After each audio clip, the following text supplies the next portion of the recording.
تبارك الذي بيده الملك وهو على كل شيء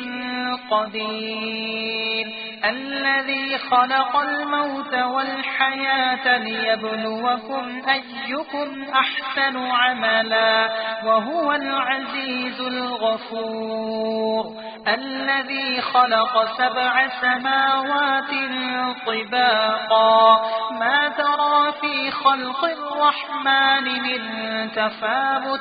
فارجع البصر هل ترى من فطور ثم ارجع البصر كرتين ينقلب إليك البصر خاسئا وهو حسير ولقد زينا السماء الدنيا بمصابيح وجعلناها رجوما للشياطين وأعتدنا لهم عذاب السعير وللذين كفروا بربهم عذاب جهنم وبئس المصير إذا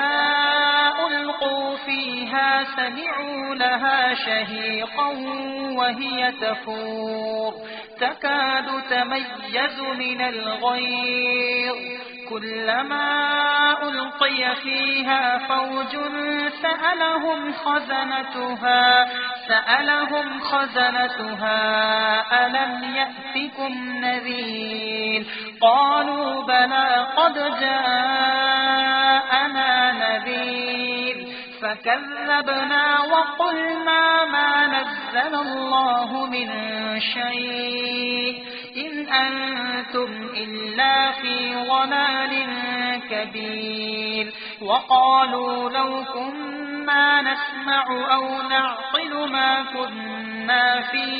أصحاب السعير فاعترفوا بذنبهم فسحقا لأصحاب السعير إن الذين يخشون ربهم بالغيب لهم مغفرة وأجر كبير وأسروا قولكم أو اجهروا به إنه عليم بذات الصدور ألا يعلم من خلق وهو اللطيف الخبير هو الذي جعل لكم الأرض ذلولا فامشوا في مناكبها وكلوا من رزقه وإليه النشور أأمنتم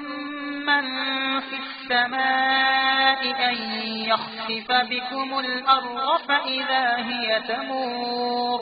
أم أمنتم من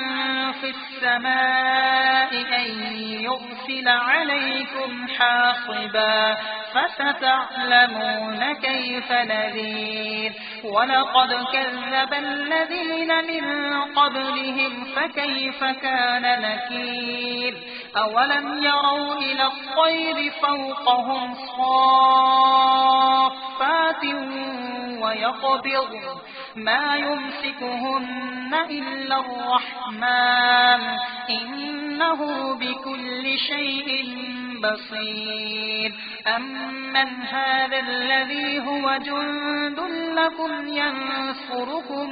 من دون الرحمن إن الكافرون إلا في غرور أمن هذا الذي يرزقكم إن أمسك رزقه بل لجوا في عتو ونفور أفمن يمشي مكبا على وجهه أهدى أمن يمشي سويا على صراط مستقيم قل هو الذي أنشأكم وجعل لكم السمع والأبصار والأفئدة قليلا